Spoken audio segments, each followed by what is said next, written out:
Martino. L'opinion populaire. Hey, on parle d'économie avec Francis Gosselin, qui n'est pas en studio, qui est devant moi, à l'autre bord de l'écran. Francis, l'ex-femme de Bezos qui aurait donné 19 milliards de dollars en 5 ans. Oui, c'est quand même pas rien. Un son un peu robotique. Un son un peu robotique. Oui, je parle, on dirait, à Robocop. Est-ce qu'on va lui parler par téléphone? Est-ce que c'est mieux? Alors, l'ex-femme de Bezos qui aurait donné 19 milliards de dollars en 5 ans, qui est l'équivalent de quoi? 10 piastres à peu près pour une personne ordinaire? Là, ils ont tellement Christy d'argent, eux autres. Écoute, est-ce qu'on a, en attendant, est-ce qu'on peut passer la vidéo de Elon Musk et de sa scie mécanique, tout ça, Jean-Philippe? J'avais montré ça pendant que Maximile contacte Francis. Regardez ça. Ça, c'est le président. OK. À droite, c'est le président de l'Argentine qui a fait campagne en se montrant avec une scie mécanique en disant « Moi, m'a coupé dans les budgets de l'État. Vous allez voir, l'État est trop gros.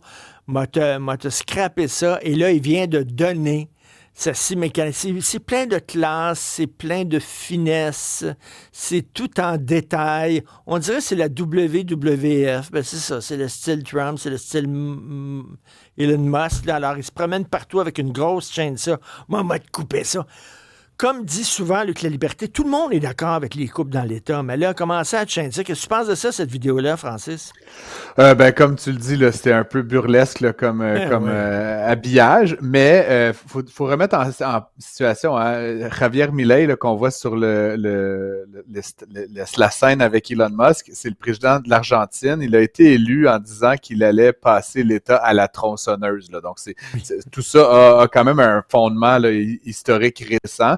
Et il a été, lui, c'était pas sur la scène, il était dans une foule entouré de gens avec une chainsaw qui marchait. Ce que j'ai toujours trouvé un peu, authentique, à défaut d'un meilleur terme. Et depuis que M. Milei est élu, là, on l'associe beaucoup effectivement à la droite, puis je pense que M. Musk s'en inspire dans une certaine mesure. Mais contrairement à ce qui est en train de se passer aux États-Unis, où M. Musk fait franchement un peu n'importe quoi, la gestion de l'État de M. Milei, de l'Argentine, qui est un pays qui allait très, très mal depuis quand même des décennies, il a quand même réussi, là, en stabilisant la valeur de la monnaie, en coupant, en augmentant, le taux d'intérêt, le taux directeur sur les emprunts, à stabiliser l'inflation, à réduire le chômage, à normaliser le prix des logements. Donc, c'est vraiment une histoire là, en Argentine pour l'instant qui marche très, très bien.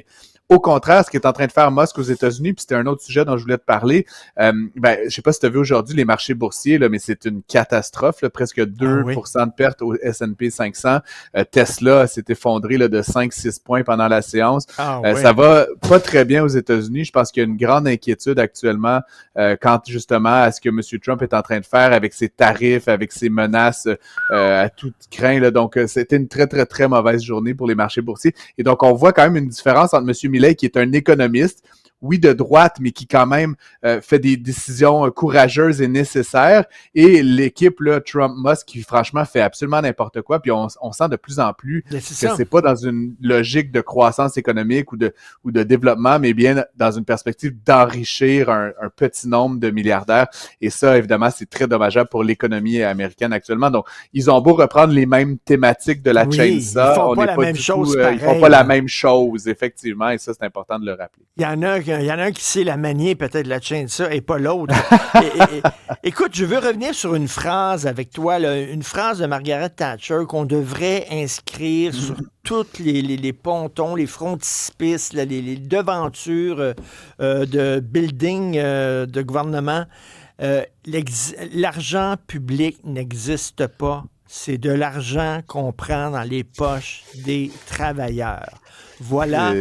Parce que quand tu regardes là, le scandale de Saclic, là, on dirait eux autres, c'est pas important. 500 millions de dépassements de coûts, c'est pas important, c'est l'argent public. Mais l'argent public, ça n'existe pas. C'est de l'argent des travailleurs. je pensais que tu allais me sortir une autre citation de Thatcher Oui. que j'aime aussi beaucoup. Le problème avec le socialisme, c'est qu'on finit par manquer de l'argent des autres. que j'aime aussi pas mal. Et puis, juste pour revenir sur sa clique, parce que tu m'ouvres la porte, je t'en ai parlé hier lors de l'émission, Richard, et il y a des gens qui m'ont écrit, là, puis d'ailleurs, ceux qui nous écoutent, là, qui le souhaitent, là, je suis assez facile à retrouver sur tous les médias sociaux.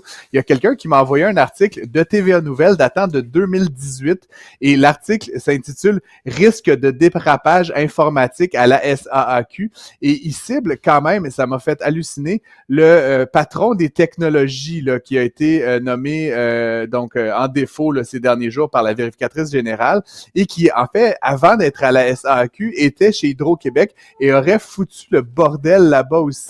Oui. De 2005 à 2015. Il aurait fait une implantation là, d'un système qui se serait résolu par des problèmes majeurs au sein de la société d'État. C'est un monsieur Malenfant là, qui a d'ailleurs été remercié de la SAQ là, dans la foulée là, du fiasco de sa clique.